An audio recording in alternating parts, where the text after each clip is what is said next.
አዲሱ ሶማሌላንድ ፕሬዝዳንት በይፋ በዋይት እንደ ብላክ ነው የተነገረው ለኢትዮጵያ የባህር መዳረሻ እንስጣለን ያስፈልጋታል ያሉት የራሷ ኮሪደር ነው ያሉት እንዳው ይሄ ነገር ምንድነው ያለው አንድምታ እንደውም ልክ እስራኤል እኮ እውቅና ስትሰጥ እዛ ሶማሌላንድ ወደብ ላይ በጣም ውስብስብ የሆነ ሚሊተሪ ቤዝ ተገኝቷል ይሄ ሚሊተሪ ቤዝ የታወቀው አሁን እውቅና ከተሰጠው በኋላ ነው ስራው ከተጀመረ ሰንብቷል ያኔ ጫውታው ለሻቢያ በጣም ውስብስብ ነገር ነው የሚሆንበት እሱ የሚፈልገው እዚህ ተራራ መናጠቅ ይሄ የጋሽ ባርካን ሰንሰለታማ ተራራ አንዱ ካንዱ ላይ የተራራጥ መዋል ነው የሚፈልገው እሱ አይደለም የሚሆኑ ነገር ማለት በዛ በቀላሉ መንገድ ላይ ይርንበን ነው ገብቷል አይደል ለምሳሌ ቲፒኤልኤፍ እና ወይም ፋኖን እርስ በርስ ለማታኮስ ለክፉ ጊዜ ያስቀመጠው ካርድ ነው ስለዚህ ያችን ካርድ አሁን ጠብቆ መዘዛት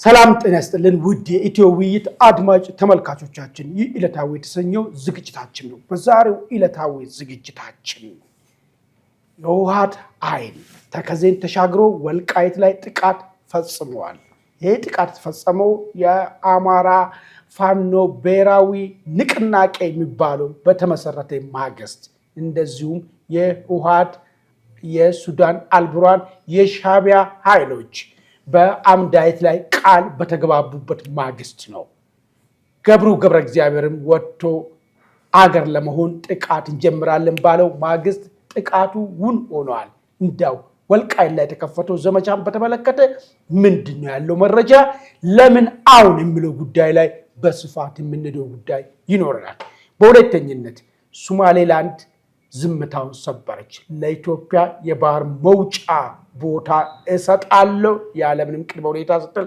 ተናግራለች ይህ ጉዳይ በሌሎች በነ ግብጽ በነ ሶማሊያ እንደዚሁም በነ ኤርትራ አይን እንዴት ይታያል ለኢትዮጵያስ ምን ያህል ጠቀሜታ አለው ብለን ጉዳይ በስፋት የምንዳሰው ይሆናል በመጨረሻ ላይ ዩኤኢ ለኢትዮጵያ አደገኛ የጦር ጄቶች ጀባ ማለቷም ተሰምቷል ይህ ጉዳይ ኢትዮጵያና ኤርትራ መካከል የተፈጠረው ውዝግብን አስመልክቶ ምን አይነት አሰላለፍ ሊፈጥር ይችላል የሚለውንም በስፋት የምንመለከተው ይሆናል ለሚቀጥሉ 30 ደቂቃ እኔና ባልደረባዬ ደረጀ ይመር እነዚህንና ሌሎች ትኩስ መረጃዎችን ይዘን ቀርበናል እስከ ዝግጅታችን ፍጻሜ ከኛ ጋር አሁኑ ኢትዮ ውይይትን ደግሞ ሰብስክራይብ ማድረግ አዘንጉ እንደዚሁም ይሄ ውይይት ለሌሎች ተደራሽ እንዲሆን ላይክ እና ሼር አድርጉያል ቀጥታ ወደ ዝግጅታችን እንገባለን ደረ እንኳን በደህና መጣ እንኳን በደህና ተገናኘን አማን መልካም እንግዲህ ለአድማጭ ተመልካቾቻችን እንደ መግቢያ ለማስቀመጥ ሞክሬያለሁ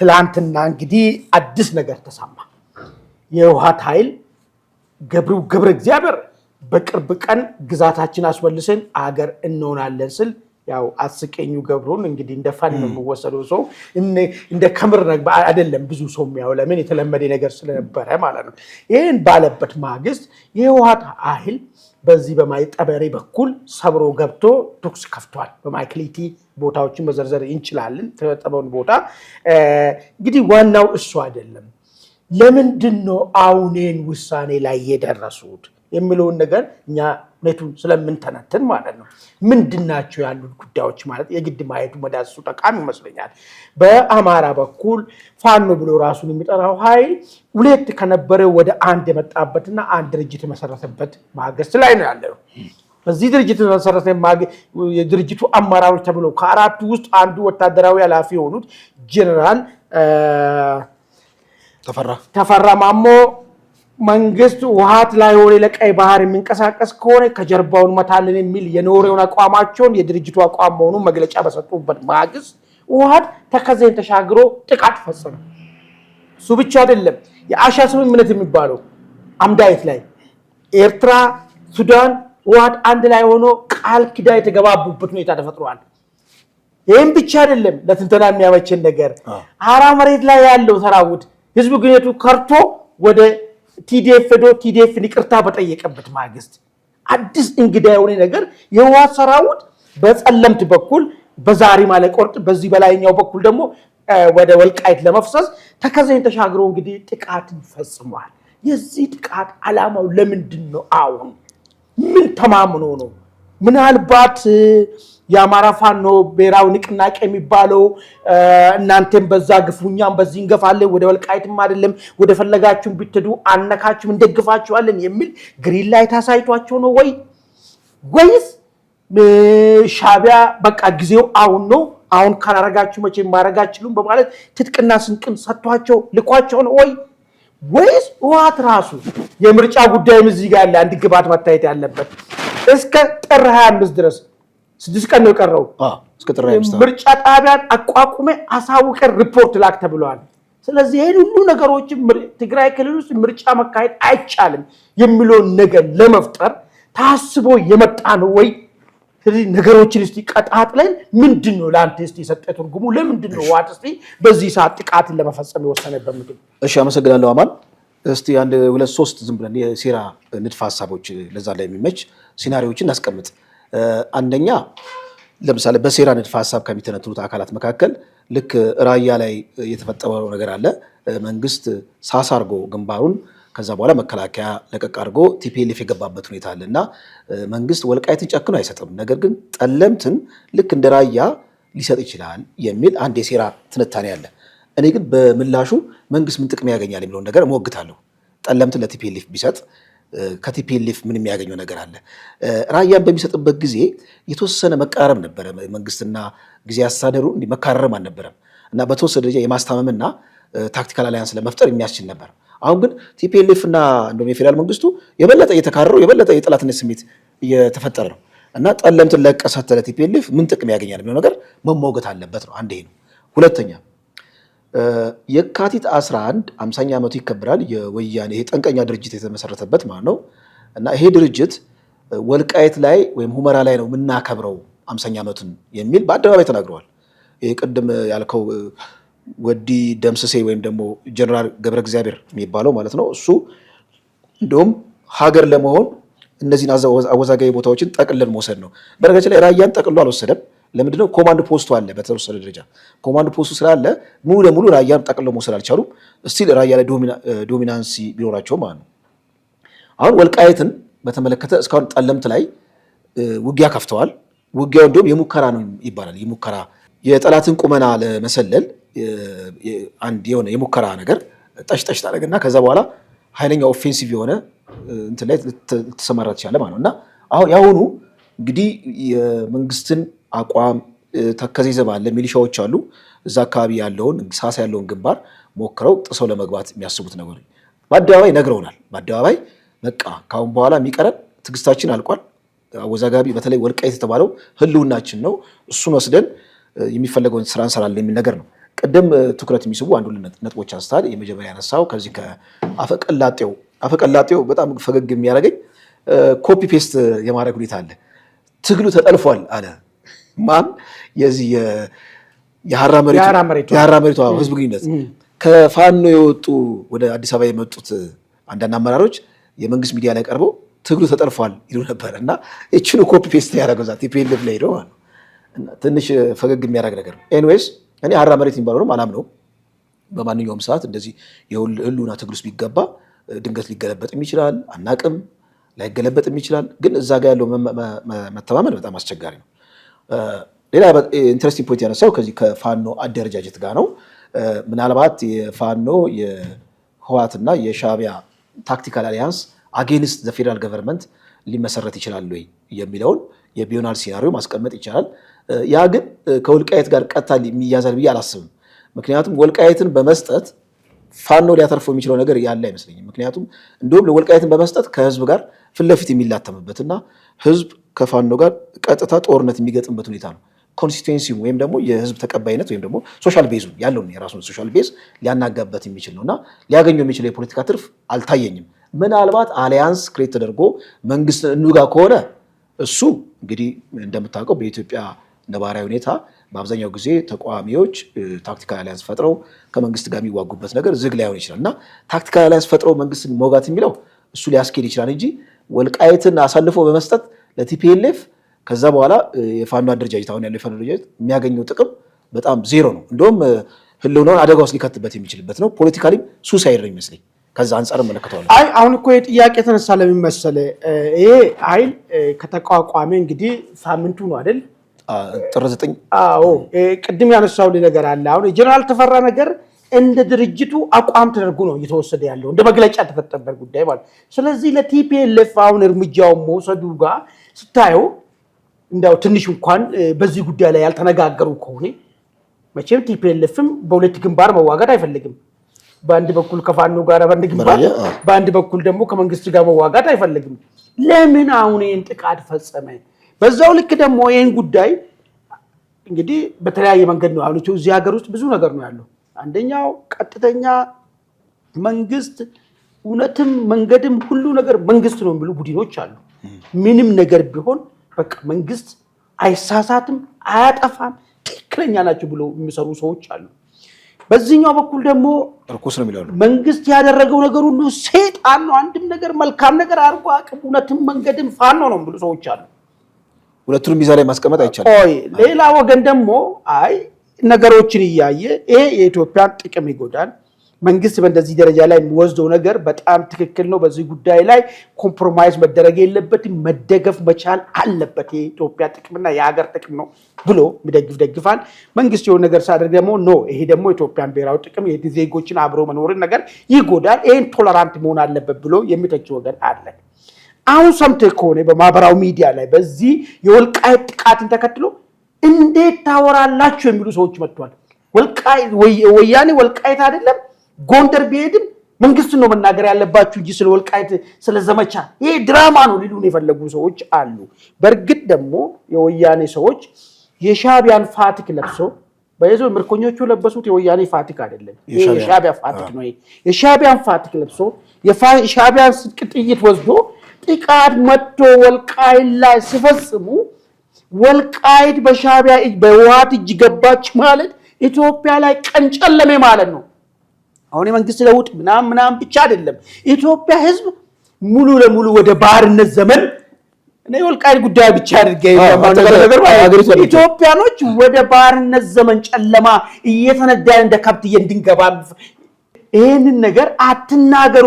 ቲፒኤልኤፍ እንደፈለገ ይሁን የመንግስት ስህተት ነው ሊሉን የሚፈልጉ ሰዎች ማለት ነው። ለምን አሉ? ይሄን በተመተም መቻል አለበት። ባይዘው ለምን ታውቃለህ? ነገሩ የተናበበ ነገር ስለሆነ ማለት ነው። ገብተዋል አይደል? ዋድ በጠለምት ብቻ አይደለም የመጣው። ቦታውንም ማወቁ ከሆነ ማወቅ መረዳቱ ጠቃሚ ነው። ማይጠበሬ የገባል ወደ ወልቃይትም እየፈሰሰ ለመፍሰስ ተከዘን ተሻግሯል። ይሄን አትናገሩ እንደፈለገ ይሁን ዋት የሚለው ነገር ከምን የመነጫ ነው? ለዛ ነው አሁን የጀነራል ተፈራንና እዚህ ሚዲያ ላይ ለምን ትናገራላችሁ ዋት ወረራ እያሉ ያሉ ሰዎችን እንዳው ሚሊዮን የሚሰጠው ትርጉም አለ ወይ ነው ነገር። እኔ ትርጉም የምሰጠው ከቲፒኤልኤፍ ተፈጥሮ ነው የምነሳው። ቲፒኤልኤፍ እንደምታውቀው ሁሌ 4 ኪሎ ነው የሚያስበው። ወልቃይትን ሰጥተው ራሱ ይቀመጣል ብዬ አላስብም። ቲፒኤልኤፍ ከባህሪው አንፃር ማለት ነው። ዝም ብሎ ነው አሁን ወልቃይትን ይዘን ሀገሩን አለ የሚለው ነገር እንደው ሀገሩን እንኳን ብትላችሁ ራሱ አይሆንም። እሱ ጨዋታ ነው። ገብረ እግዚአብሔር ከአንድ ወር በፊት ነው እንግዲህ ይሄን ነገር ሲናገር የነበረው።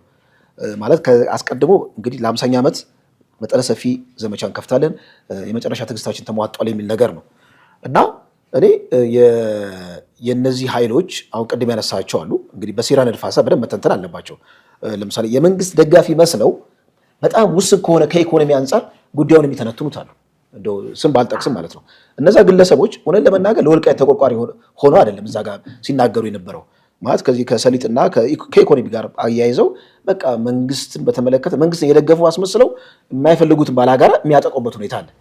በተቃራኒ ደግሞ እዚያው ፋኖ አደረጃጀት ውስጥ ማለት ነው እንደውም ለወልቃይት በጣም በምሳሌነት የምታነሳቸው ለወልቃይት ዋስ ጠበቃ የሚሆኑ ግለሰቦች አሉ። በግለሰብ ደረጃ ማለት ነው፣ በተቋም ደረጃ ሳይሆን እና ምናልባት እኔ የቲፒኤልኤፍ ቅድም ያነሳው አንድ ኢንተረስቲንግ ፖይንት አለ። በሻቢያ ፋቲግ ነው የተመለከቱት። ስለዚህ ድራይቪንግ ፎርሱ ሻቢያ ነው ከበስተጀርባው እና ወልቃይትን ከመያዝ የሚሻገር ትልቅ ራዕይ ነው ያላቸው የሚለው ነገር ካስኬደን እንግዲህ ታክቲካል አሊያንስ ሊፈጠር ይችላል በፋኖና በቲፒኤልኤፍ በሻቢያ እንጂ ወልቃይት ላይ የተመሰረተ ዘመቻ ከሆነ ለሁለቱም አትራፊ አይሆንም። ጉዳዩ እኮ ወልቃይት ብቻ እኮ አለ። አሁን እኮ እኛ ከፋለ ምናልባት ጠበባ አድርገን ካየነው ወልቃይት ጋር የሚገኘውን ጥቅም ምናምን የሚሉ ሰዎች አይደለም። ቲፒኤልኤፍ ወደ ወልቃይት መጣ ማለት እኔ ቀጣይ 120 ሚሊዮን ህዝቡ ማለት ነው ወደ ጨለማ ዘመን ሰት እያለ እየተነዳን የሚንገባ ወልቃይት በቃ አልኩ ካራረቀ በቃ ይሄንን ጉዳይ ዝም በሉ አትናገሩ ለምን ይሉናል? እኛ እኮ ባርነት ያንገሸገሽን ቲፒኤልኤፍ በባርነት ሲገዛ እንደማንም ተደላድለን ያልተቀመጥን ይሄ ባርነት ቀንበር ከትከሻችን ላይ ልናውር ክላሽ ያነሳን ሰዎች አትናገሩ አትበሉ ነው ጥያቄ። እነሱ አትናገሩ አትበሉ የእነሱን ሀሳብ በተን ለማድረግ ያህል እንግዲህ መንግስት አሁን ወልቃይት አካባቢ ያለውን እንደ ካርድ ነው የሚጠቀምበት። የክፉ ጊዜ ይመዘዋል። ባላንጣዎችን የሚያታኩስበት ነው።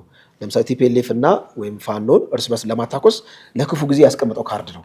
ስለዚህ ያችን ካርድ አሁን ጠብቆ መዘዛት ሊያታኩሳቸው መንግስት ወልቃይት ላይ ዝመቱ ብሏቸው የእነሱ ንባብ ነው አሁን እዛ አካባቢ ለምሳሌ ልክ እንደ ራያ ለቆ የሚያስገባ ከሆነ ቀጥታ ፋይት የሚያደርገው እዛ አካባቢ ካለው ኃይል ጋር ነው። እዛ አካባቢ ያለው ኃይል ደግሞ ዝም አይልም።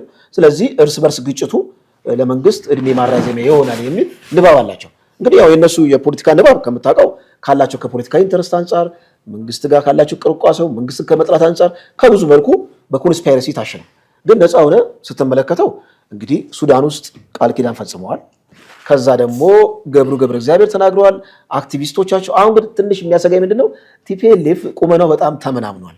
እንኳን አሁን ማለት ነው በህልውና ጦርነቱ ጊዜ በጣም ጠንካራ በነበረበት ጊዜ ሁለመናው ሰማይና ምድሩ በሚያስፈራበት ጊዜ ቲፒኤልኤፍ በወልቃይት ሰብሮ መግባት አልቻለም። እንኳን አሁን በጣም ተመናምኖ ማለት እና እዛ አካባቢ የመረበሽና ልክ እንደ አሲድ ቴስት ማለት ነው አለው የሚል እንደ ዝም ብሎ የዲስፕሌይ ማድረግ ያለው እንጂ እኔ ገፍቶ የሚገፋበትም አቅም ያለው አይመስለኝም። እንግዲህ ውድ አድማጭ ተመልካቾቻችን ምናልባት በዚህ ጉዳይ ላይ ባንቆይ ሌሎች አጀንዳዎችም ስላሉን ወደሚቀጥለው ብንሄድ መልካም ነው።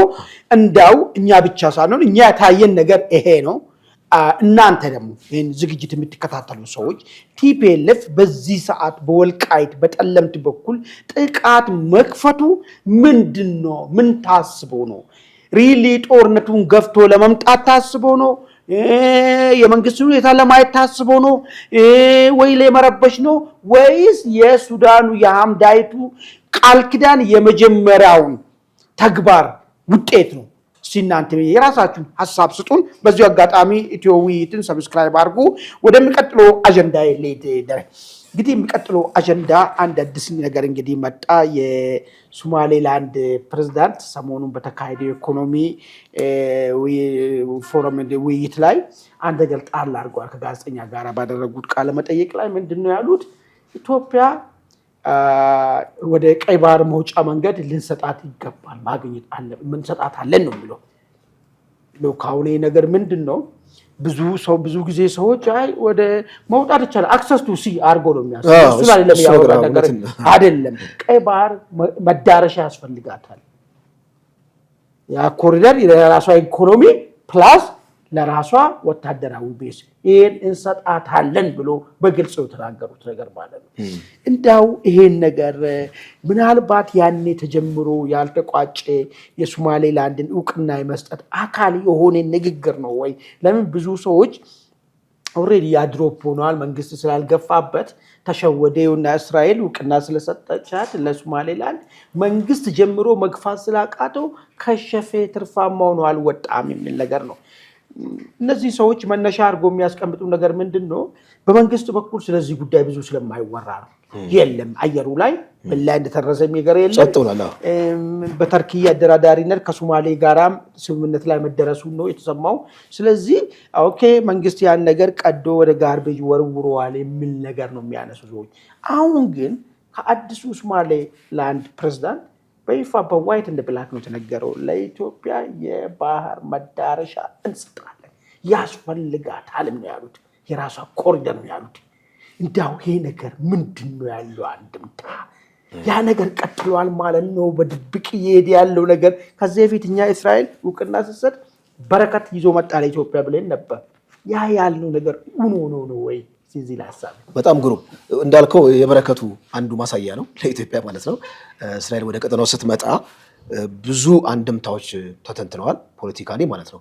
እንግዲህ ይሄ ንግግራቸው ብዙዎችን ያስደነግጣል። በተለይ ከኢትዮጵያ ጋር ጠበኛ የሆኑትን ማን ግብፅን እነ ሻዕቢያን እንዲሁም ደግሞ ዋናው ሶማሊያን ያስቀይማል ማለት ነው። ነገር ግን ለኢትዮጵያ ትልቅ ኒውስ ነው። ሜሞራንደም ኦፍ አንደርስታንዲንግ የተፈራረም ነው። እኔ መንግስት እንግዲህ የራሱ ዲፕሎማሲ በብዙ መልኩ ይከወናል። በአደባባይ ብቻ ሳይሆን አንደርግራውንድም ይከወናል እኮ። አንደርግራውንድ አይተህ ከሆነ እንግዲህ ባህር ኃይሉ ሲለማመድ ትመለከታለህ። እንደውም ባለፈው ብሪክስ ላይ ተገኝተዋል። ደቡብ አፍሪካ ላይ ማለት ነው። በብሪክስ አማካኝነት ሎጂስቲክ እየተሟላ ነው። ማሰልጠኛዎች በደንብ እየተስፋፉ ነው እና ዝግጅቱ በደንብ እየተከናወነ ነው። አንደርግራውንድ ማለት ነው። እንደውም ልክ እስራኤል እኮ እውቅና ስትሰጥ እዛ ሶማሊላንድ ወደብ ላይ በጣም ውስብስብ የሆነ የሚሊተሪ ቤዝ ተገኝቷል። ይሄ ሚሊተሪ ቤዝ የታወቀው አሁን እውቅና ከተሰጠ በኋላ ነው። ስራው ከተጀመረ ሰንብቷል እና ኢትዮጵያ አንደርግራውንድ ይሄ ነገር እንግዲህ በጣም ዋይዝሊ ጥበብ በተሞላበት መልኩ እውቅና ስላልተሰጣት ብዙ ጫጫታ ስለሚፈጥር አንደርግራውንድ በጣም ብዙ ስራዎች እየተሰሩ ነው የሚመስለኝ በእኔ በአንድምታ ደረጃ እና እኚህ ፕሬዚዳንትም ዝም ብሎ በአደባባይ ለኢትዮጵያ እንሰጣለን ብሎ አይናገሩም። ከእስራኤል ጋር ያለን ጉድኝት አለ። እጅግ በጣም ስትሮንግ የሆነ አሊያንስ ፈጥረናል። ከዛ አንጻር ወደ ባህሩ መግባታችን የማይቀር ነው የሚል ነገር ነው እና ይህ ኒውስ ስጋ እንደለበሰ ማሳያዎች ብዙ መዘርዘር ይቻላል። መንግስት ስትመለከተው አሰብን ብቻ አይመስለኝም አፉን ሞልቶ በቃ በልበ ሙሉነት ኦልሬዲ የባህር በር ባለቤት ነን የሚለውን ነገር እየተናገረው ማለት ነው። ከኛ ዲስክሎዝ ከማድረግ ባሻገር አንደርግራውንድ ብዙ ነገሮች የሚሰሩ ይመስለኛል። እንደዚህ ተሰርተው እኮ ነው ዲፒ የተባለው ለምሳሌ የዩኤኢ ካምፓኒ ሶማሊላንድ ላይ በጣም በርካታ የሆኑ መዋዕለ አፍስሶ ብዙ ስራ ሰርቷል። ባለፈው ዋናው ሶማሊያ ለቀሽ ውጪ ብለው ማስጠንቀቂያ ሰጥቶ ነበርና እንደውም በሹፈት መልክ ነው መልስ የሰጧቸው ማለት ነው። እና ሶማሊላንድ ላይ ስራ ለመስራት የሚያቅበ ነገር የለም። ኢቭን እውቅና ራሱ ሪኮግናይዝ ስራ ሳታደርግ ዩኤኢ እንግዲህ እውቅና አልሰጠችም።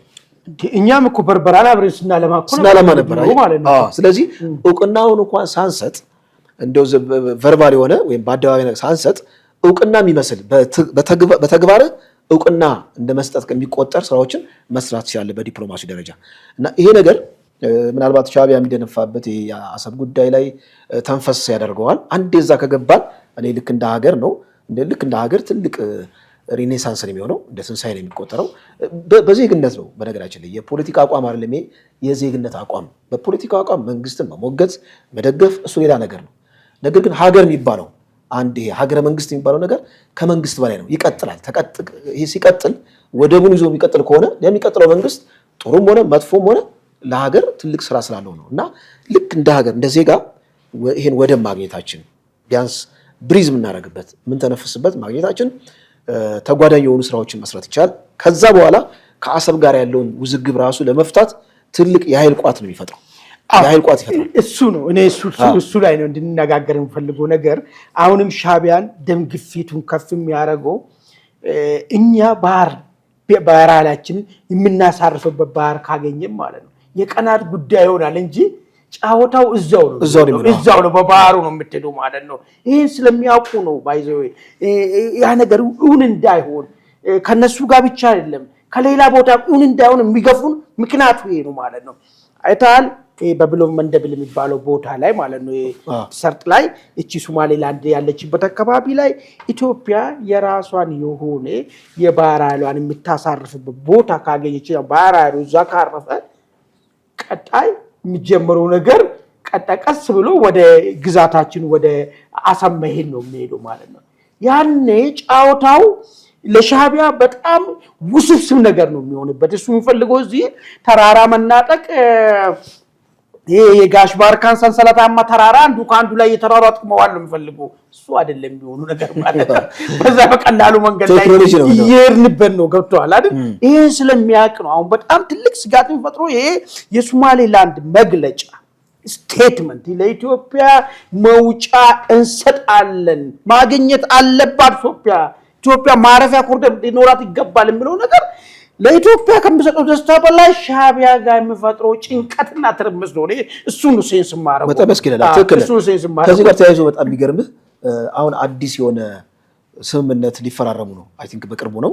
ማን መሰለህ? ዋናው ሶማሊያ፣ ሳውዲ አረቢያና ግብጽ እና እዚህ ውስጥ ኤርትራን ተገላለች። ማነው? ግብጽን ያገለለቻት። ለምንድነው ኤርትራን ማግለል ያስፈልገው? ምክንያቱም ቀይ ባህር ፎረም ላይ ኤርትራ በጣም መሪ ተዋናይ ነበረች። እዛ ላይ ተካታ ነበረ። ኢትዮጵያን ለማነቅ ሁነኛ ስለሆነች ማለት ነው። ስለዚህ የኤርትራ ጥቅም አልባ ሆነ ወይ? ኤርትራ እዚህ ፎረም ውስጥ ሶስቱ አካላት ያሉበት እዚህ ቀይ ባህር አካባቢ ያለውን ደህንነት ለማስጠበቅ ሶስቱ ሀገራት ለመፈራረም ያሰቡት ኤርትራን ከጨዋታ ውጭ ያወጡት ለምንድን ነው የሚለው ነገር በጣም ጥያቄ ፈጥሮብኛል። አንደኛ ጥያቄ ፈጠረብኝ ምናልባት ኤርትራ እዚህ ከሀውቲ ጋር ማለት ነው ያላት ግንኙነት የጠራ አይደለም እና ከኢራን ጋር ያላትን ግንኙነት የጠራ አይደለም። ምናልባት በዛ አካባቢ ያለው ግንኙነት ኮንፈርት ሳይሰጣቸው ቀርቶ ከኢራን ጋር ያላቸው ቁርቋሶን ከዛ ተነስተው ምናልባት ኤርትራ ላይ ውሳኔ ያሳልፎ ነው የሚል ጥያቄ መጥቶብኛል። እንግዲህ መገለሏ አድቫንቴጅ አለው ለእኛ። ምክንያቱም ይህን በደንብ አይዞሌት በተደረገ ቁጥር ኢትዮጵያ የፈለገችውን የፖለቲካ ቀመር ልቀመር ትችላለች የሚል ነገር ነው። መልካም እንግዲህ ውድ አድማጭ ተመልካቾቻችንም በዚህ ጉዳይ ላይ ይሄ ሶማሌላንድ ለኢትዮጵያ ያቀረበችው በረከት በኤርትራ አይን እንዴት ይታያል የሚለው ጉዳይ ላይ የየራሳችሁን ሀሳብ እንድትሰጡን እየጠየቅ ወደ መውጫው እንትንድ እንግዲህ መውጫው ዩኤኢ እንግዲህ ለኢትዮጵያ በጣም ዘመናዊ የሆኑ የወታደራዊ ጄቶችን ሰጥታለች። አሁን እንግዲህ ነገሩ ተያያዥ የሆነ ነው የሚሄደው። በዚህ በኩል አልቡራን ከደቡብ ሱዳን የተነሱት ኃይሎች ቦታ ወስዶብኛል፣ በኢትዮጵያ በኩል ጥቃት ጠብቅ። ዩኤኢ በቤኒሻንጉል በኩል ብሉ ናይል የሚባለው ግዛት አካባቢ ላይ የጀነራል ዳጋሎን ኃይልን እያደራጀችብኝ ነው ኢትዮጵያ ውስጥ እያለ በሚከስበት ሁኔታ ውስጥ ባልተጠበቀ ሁኔታ በታችኛው በኩል ከሱዳን የሚነሳው ኃይል አደገኛ ጥቃት እንደወሰደበት ሱዳን ትሪቢዩን እንግዲህ ይፋ አድርጓል። አልቡራን ምንድነው አጣብቂኝ ውስጥ ገቡ? ዓለም ሁሉ ነው እንደተባበረባቸው ወይስ በዚህ ጉዳይ እርግጥ ነው ደቡብ ሱዳንን አንቺ አርገሽብኛል አላሉትም። አንድ የሆነ ተቀናቃኝ አይላለም ምንድነው ባለው ስፔል የሚባለው እሱ ነው። አሁን ግን ደቡብ ሱዳን እዛ ጋር ደካማ ስለሆነ የሱን ግዛትን ካፒታላይዝድ አድርጎ ነው ያጠቁኝ ነው ብለው ነገር ማለት ነው። whatever any case ጉዳዩ በምስራቁ በኩል እነሱ ሲጠብቁ በታችኛው በኩል መጥቶ ዶጋ አመድ የሆነ ግዛቱ የጠበበበትና ጠላቱ የተደራጀበት መጥቷል አልቡራን ላይ። ይሄ ማለት ደግሞ አልቡራን ላይ በዚህ ደረጃ ጠላት ተደራጀ ማለት የነ ግብጽ መዶሻ ማለት ነው። ድንጋይ የማይሰብር ዱልዱም የሆነ መጥቷል ማለት ነው። መጥቷል እንዳው ምንድነው እስቲ የሰጠው ትርጉም እዚህ ላይ አርጩሚያቸውን እየተቀሙ ነው ቀስ በቀስ እንዳልከው ከዚህ በቤንሻንጉል በሚዋሰረው ከብሉ ናይል የሚነሳ ጥቃት ሲፈጸም የአልቡርሃን ጦር ኮርዶፋ ላይ ከፍተኛ ዘመቻ ከፍቶ ነበር እና እዛ አካባቢ ዘመቻ መክፈቱን ተከትሎ እንግዲህ አርኤስኤፍ በዚህ በምስራቅ ቀጠና ማለት ነው ኃይለኛ ጦርነት ሲከፍትበት እንግዲህ ትኩረት የመበተንና አጠቃላይ የትግሉን ሁኔታ የማስፋት ስራ እየተሰራ ነው የሚል ነገር ነው። ባለፈው እንግዲህ የአየር ጥቃት ፈጽሞ ነበር ኢትዮጵያ ድንበር ላይ። ከዚሁ ጋር ተያይዞ ብዙ ነገር ሲነገር ነበረ። ሱዳን ውስጥ ያለው ጦርነት ቀጥታ ከኢትዮጵያ ጋር እንደሚገናኝ ይታወቃል። ያው ሱዳን መረጋጋትና የሱዳን አንድ መሆን ለኢትዮጵያ በአዎንታዊም ባሉታዊም የሚመነዘር ነገር ነው። ከዚሁ ጋር ተያይዞ እንዳልከው የአረብ ሚሊተሪ የተባለ ነው የመረጃ አውታር ለኢትዮጵያ ወደ 10 የሚጠጉ ሚራዥ የሚባለው ፈረንሳይ ሰራሽ እጅግ ዘመናዊ የሆኑ እንትኖች ጀቶች እነሱ ኦልሬዲ ኦፈር ቀርቧል የሚል ነገር ነው። እንግዲህ ያን ኦፈር ኦልሬዲ ኢትዮጵያ በደንብ በትክክለኛው ካገኘች ምናልባት እዚህ አካባቢ ያለውን ይሄ በአየር ረገድ የበላይነት ታገኛለች የሚል ነገር ነው። ቀይ ባህር አካባቢ ያለውንም ፋይቲንግ ቀይ ባህር ያለውንም ስፔር ኦፍ ኢንፍሉዌንስ ኢትዮጵያ ለማሳደግ ትልቅ አቅም ይኖራል ነው። በተለይ አሁን ሱዳን አካባቢ ያለውን ፖለቲካ እንዴት እንመልከተው የሚባል ነገር በብዙ መልኩ እንግዲህ ተተንትኗል። እንደምታውቀው እዚህ አሶሳ አካባቢ ካምፕ አለ። ስለዚህ ኢትዮጵያ እያሴረችብኝ ነው ብሎ በአደባባይ ይናገራል። ነገር ግን ግብጽ እኮ በአየር ኃይሏ አማካኝነት አርኤስኤፍን እያጠቃች ነው ገብታ ማለት ነው። ኢትዮጵያ እንዲዛራ ያደረገችም እስካሁን ኤርትራ ሚሊሻን በማሰልጠን የራሷን ሚሊሻ ቀላቀላ በመላክ የአልቡራንን ጄቶች ከድሮን ሰለባ ለማዳን ኤርትራ ውስጥ ወስዶ እስከ መደበቅ ድረስ በእንደዚህ ደረጃ ነው ሁሉም በፊት ለፊት ገብቶበታል። እንዳውም ኢትዮጵያ ዲክሌር አላረገችም እና ከዛ ስትመለከተው እንግዲህ ብናደርግም ራሱ የሚያስኮንን አይደለም። ይሄ ፖለቲካ ነው፣ የጽድቅ ስራ አይደለም። የግድ ብሔራዊ ጥቅማችንን አስልተን የሚበጀንን ደግሞ ይሄ ደግሞ የኢትዮጵያ የፖለቲካ ሂስትሪን ስትመለከት ከበኋላ ማለት ነው የተለያዩ መንግስታት ኢትዮጵያ ውስጥ በነበሩበት ጊዜ ሱዳን ውስጥ ያሉትን ተቀናቃኝ ኃይሎች አንዱን መደገፍና አንዱን አለመደገፍ የተለመደ ነው። ምክንያቱም ሁሌ ሱዳን ውስጥ የሚነሱት ኃይሎች አንደኛው የኢትዮጵያ ጠላት ይሆናል፣ አንደኛው ደግሞ የግብፅ ወዳጅ ይሆናል። እና የግብፅ ወዳጅና የኢትዮጵያ ጠላት የሚሆኑ ኃይሎች ሁሌ ስለሚያቆጠቁጡ ሱዳን ውስጥ እና ኢትዮጵያ ካላት የፖለቲካ ኢንትረስት አንጻር አንዱን ብትደግፍ አይ በቃ እንዴት ታደርጋለች የሚል ነገር ነው። አንዳንድ የፖለቲካ እንደዚህም ብሎ በጣም አማተር የሆነ የፖለቲካ ትንታኔ የሚተነቱ ሰዎች ኢትዮጵያ እንዴት ተገንጣይን የመንግስትን የሚወጋ ኃይል እንዴት ትደግፋለች ብለው ሲሞጉታ ያለው ይሄ ነገር እኮ ንጉሥ ኃይለ ሥላሴ አድርገውታል፣ መንግስቱ ኃይለ ማርያም አድርገውታል። ወያኔ ጊዜ ነበር ያው ወያኔ ጊዜ በተወሰነ ደረጃ እዛም ግጭት ስላልነበረ የሚደረገው በፖለቲካ ስሌት ነው እንጂ ለሀገሪቷ በማዘን አይደለም። ሱዳን ደከመች ኢኮኖሚ ይደቃ ብለ አዝና አይደለም። ይሄ በጣም የዋህነት ነው። ፖለቲካ የሀገርን ብሔራዊ ጥቅም ነው። ብሔራዊ ጥቅም ነው። እንግዲህ የዛሬው ውይይታችን በዚሁ እናብቃ። እሺ